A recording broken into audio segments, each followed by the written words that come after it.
Saudações, prezados e caríssimos alunos do terceiro ano. Estamos então aqui finalmente para fazer esse vídeo aqui sobre a matéria, o nosso PET e as nossas atividades. Então, assim, decidi estar fazendo, né, esse vídeo para a gente tentar ter um relacionamento mais próximo, mesmo nesse distanciamento, tá bom? Então, nós vamos corrigir aqui o nosso PET 3, ok? Nós estamos aqui na primeira semana e então nós vamos estar falando, tá? Então o nosso tema de agora é um tema sobre filosofia política, que também não é novidade, né? Porque nós já estamos tendo esse tema já um longo período. Eu acredito que tem aí já umas 3 semanas já do PET anterior que nós já estamos falando sobre filosofia política, né? E hoje nós vamos falar sobre um autor que é chamado Jean-Jacques Rousseau, tá? Jean-Jacques Rousseau, ele é um autor bem conhecido da linha da política, porque ele tenta abordar uma nova forma de visão, tanto sobre o homem quanto sobre a ideia do Estado. Entende? Ele, diferente de Maquiavel, como nós vimos, diferente de Hobbes, também, como nós estudamos aí, ele tenta mudar a forma do que nós enxergamos do homem e a forma como nós enxergamos do Estado, né? Não sei, vocês estão lembrados aí de Maquiavel? Vocês estão lembrados de Hobbes? É importantíssimo para essa semana nós sabermos sobre esses autores, mais precisamente sobre Hobbes e Rousseau, porque eles vão ser comparados, tá? Mas eu acho que seria interessante a gente lembrar um pouquinho. Maquiavel, se vocês estão lembrados, né? Nicolau Maquiavel, ele é do século XVI, tá? Ele é do século XVI e ele nasceu, viveu ali na região da Itália, ok? No século XVI. Já Hobbes, Thomas Hobbes, ele já viveu na região da Inglaterra no século XVII. E Rousseau, né, Jean-Jacques Rousseau, ele já viveu no século XVIII na França, na região da França.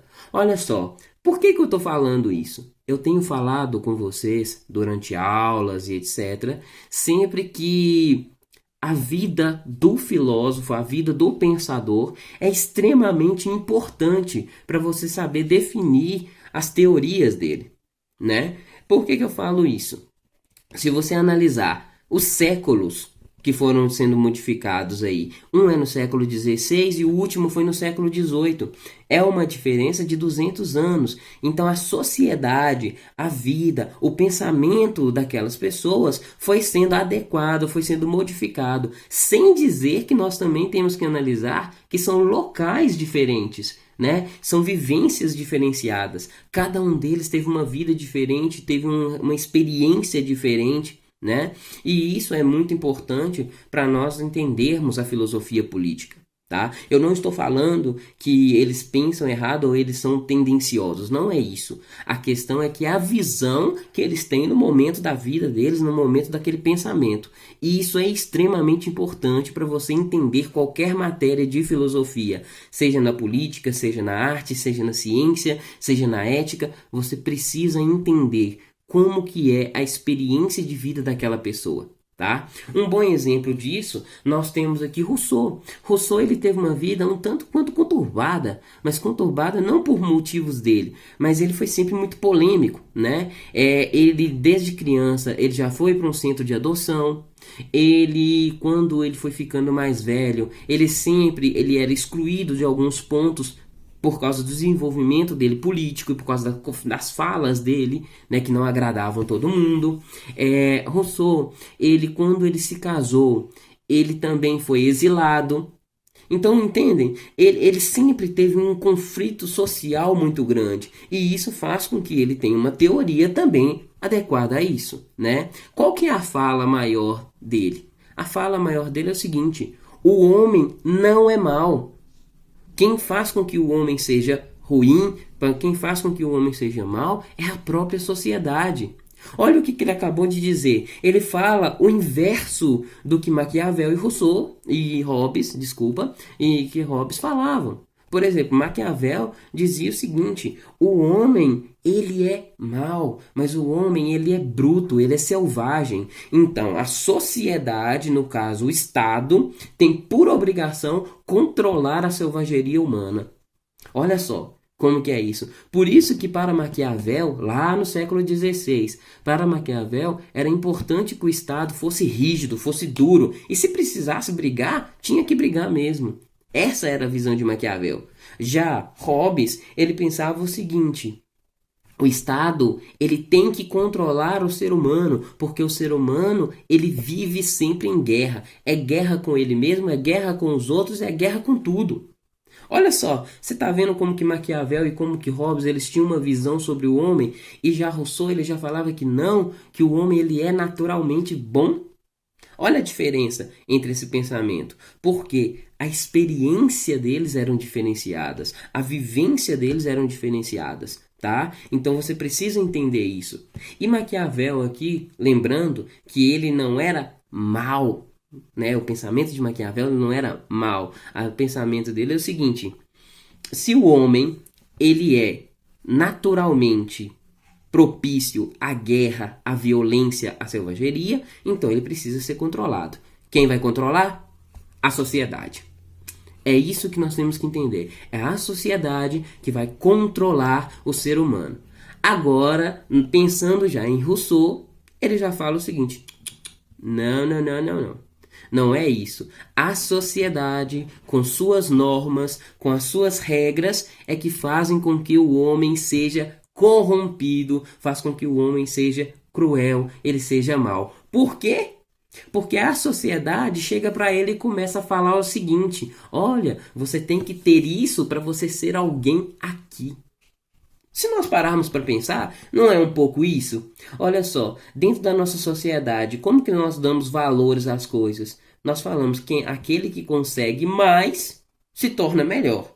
Apesar que aqui para nós, eu acho que não é bem por aí, né? Mas só que a sociedade, ela fala isso. Se você tem mais bens, se você tem terra, se você tem objetos, você é melhor do que o outro. Nós sabemos que não é por aí, né? Mas só que Jean-Jacques Rousseau, ele via necessariamente isso na sociedade em que ele vivia, necessariamente também na França, né? E ele acreditava que no mundo todo tinha essa mesma linha de pensamento, em que se você era um ser social, você tinha que ter propriedade, você tinha que ter bens materiais.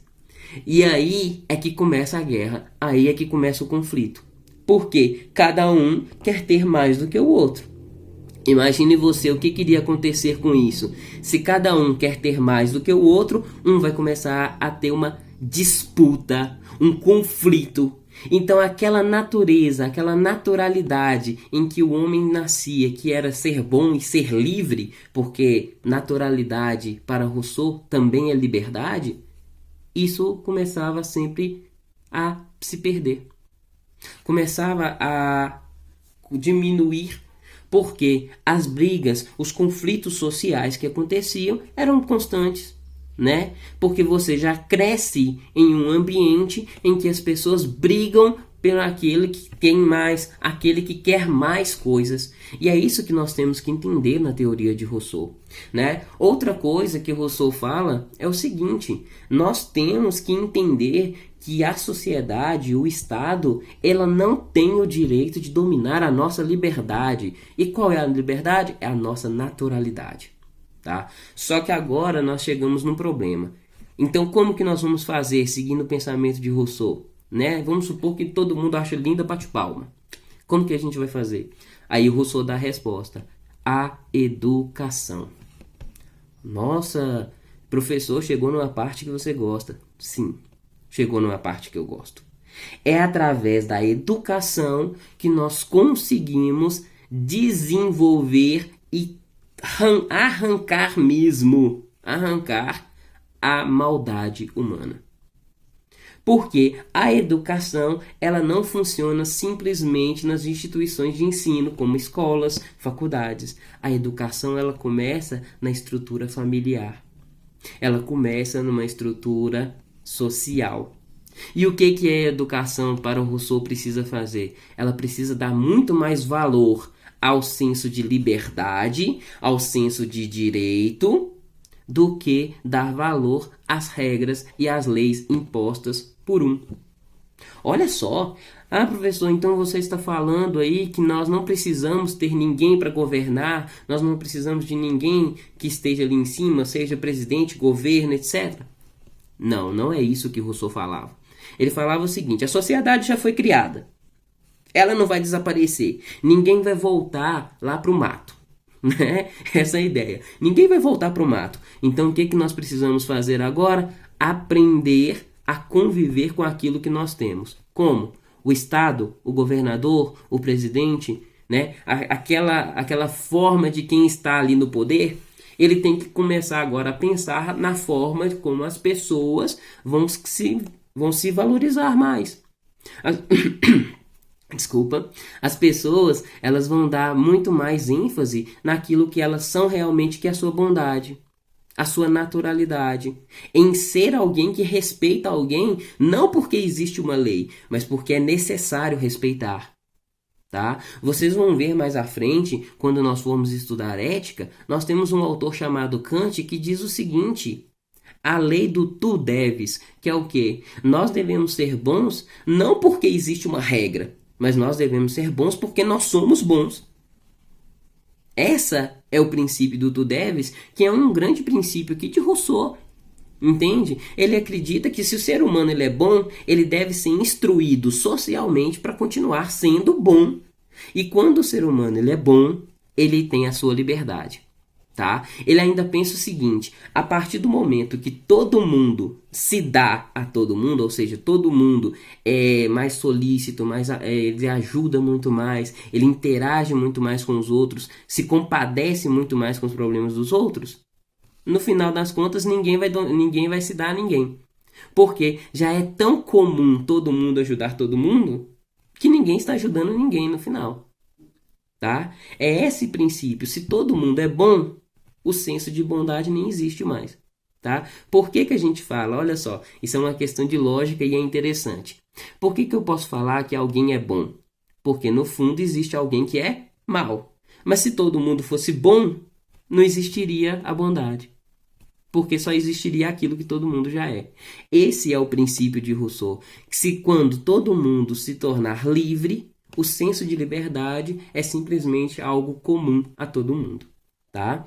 Então pensem nisso. Eu acho super interessante essa ideia de Rousseau, apesar que não é muito o meu foco, né, a linha de política, mas é interessante a gente pensar que ele tem uma diferença entre Hobbes, entre Maquiavel, que achavam que o Estado tinha que ser aquele Estado duro, que manda, né? Porque a paz e a proteção só iria existir ali, com o Estado massacrando. Não. Né? Para Rousseau é o contrário. O Estado ele tem que simplesmente manter a liberdade das pessoas. Onde? Dar muito mais valor a elas. Né? Dar valor e dar ouvido às pessoas. Né? E é lógico que aí a gente vai debater e a gente vai pensar melhor. E não cabe melhor também a vocês pensarem sobre isso. Tá bom? É uma matéria super interessante. E agora a gente vai partir então para a explicação das questões. Ok? Bem, caríssimos, então nós vamos aqui a nossa correção de atividades, tá? São atividades bem tranquilas, se vocês entenderam bem a explicação, né? E eu aconselho que vocês ouçam, se não entendeu, pesquisem, ou até mesmo mandem um comentário para mim, ou até mesmo me chamem, né, para conversar no nosso grupo de estudos, e nós podemos resolver isso, mas são questões bem tranquilas, tá bom? A primeira questão que nós temos é uma questão de concurso, tá? E é bem, se você prestar bastante atenção, é bem tranquilo. Aqui nós temos um trecho, né? Nós temos aqui uma introdução falando sobre Rousseau, que diz o seguinte, né? Que o homem é bom, é livre, é feliz no estado de natureza para Rousseau.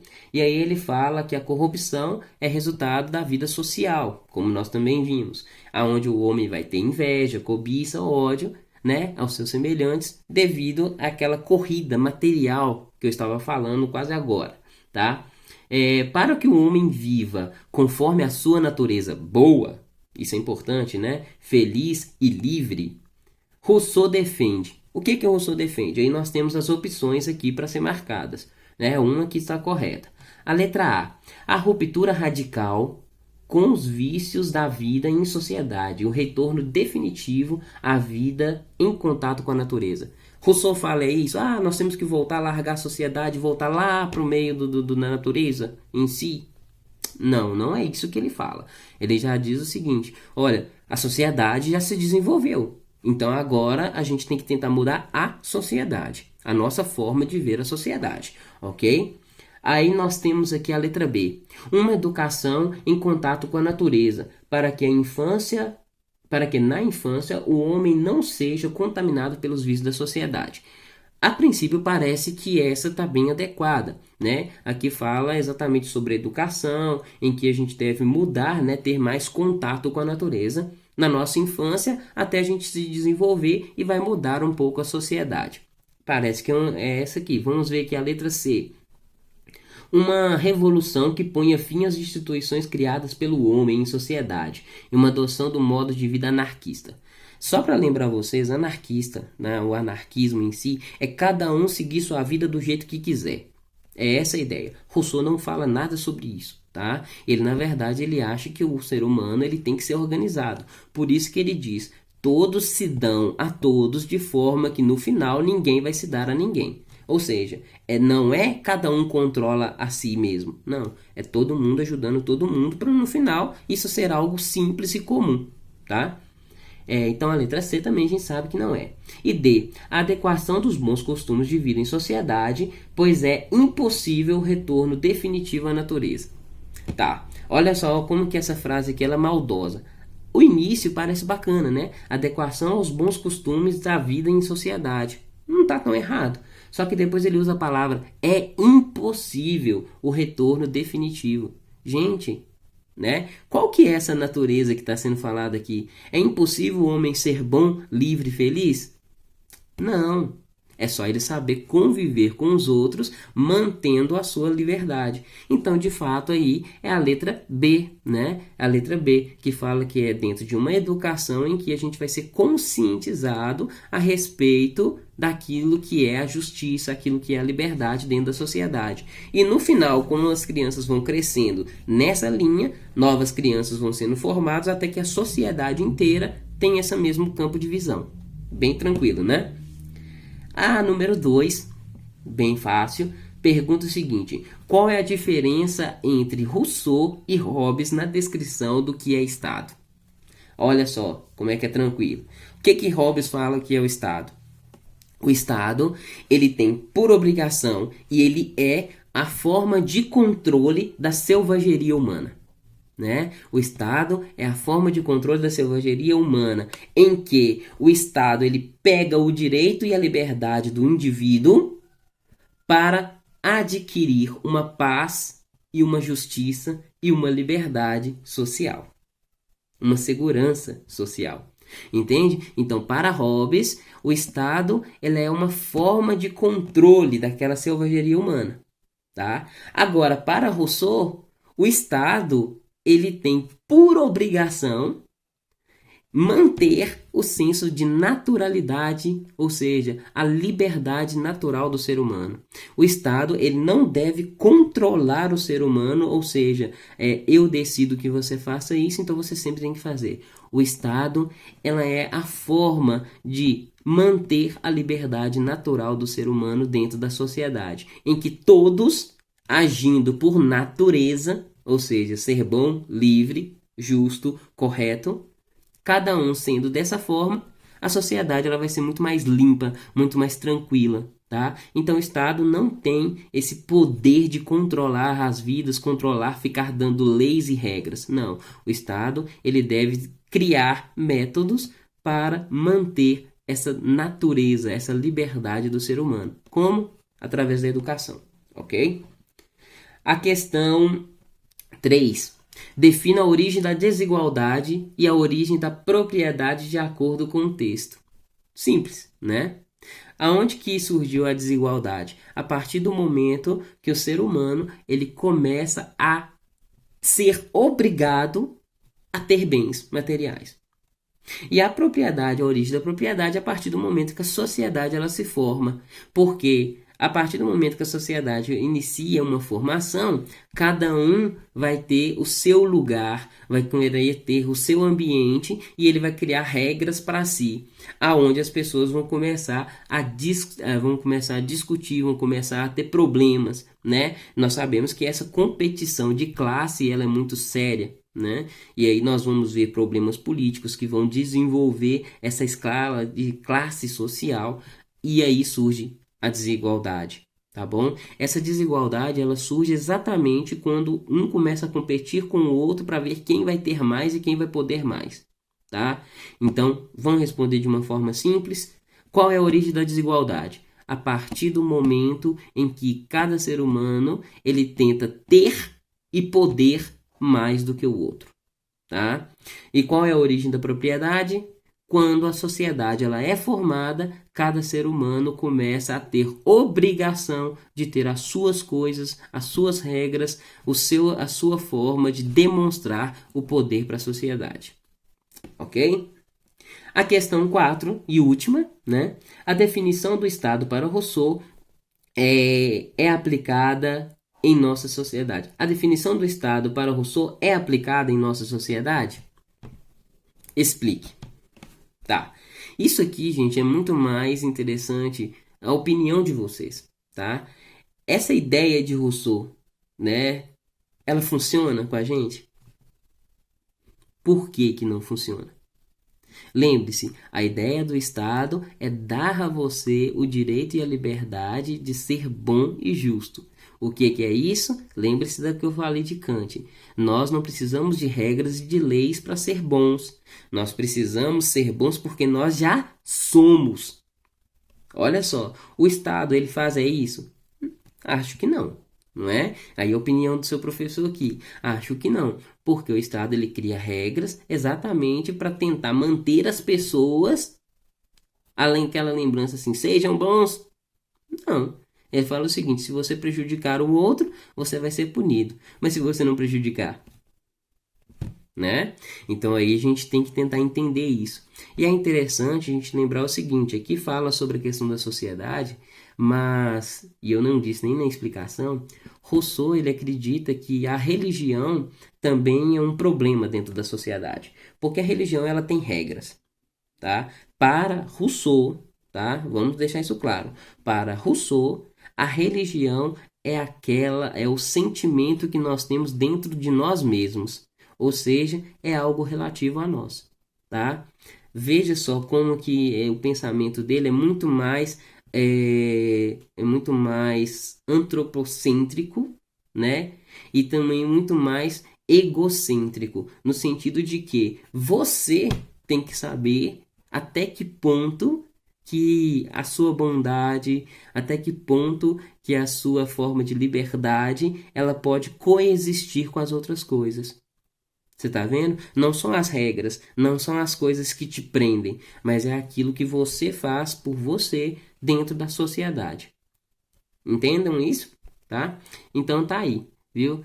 Acredito que as nossas atividades elas foram bem tranquilas e vocês podem estar respondendo, fazendo, tirando dúvidas, pesquisando, viu? E espero que tenham ajudado a cada um de vocês, viu? Um forte abraço e bons estudos. Até a próxima!